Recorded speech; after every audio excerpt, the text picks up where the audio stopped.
Amedeo.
Mostrata al cielo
sia anche interessante, io dicevo che la Lega Furlane si adatta anche a una musica che di Furlan non ha nulla, ma sono robe che si fanno con tutti i lenghi, e anche più Furlan naturalmente.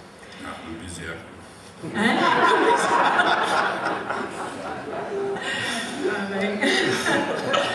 Sandra fa San Giorgio. Ecco, fa San Giorgio, che sti qua.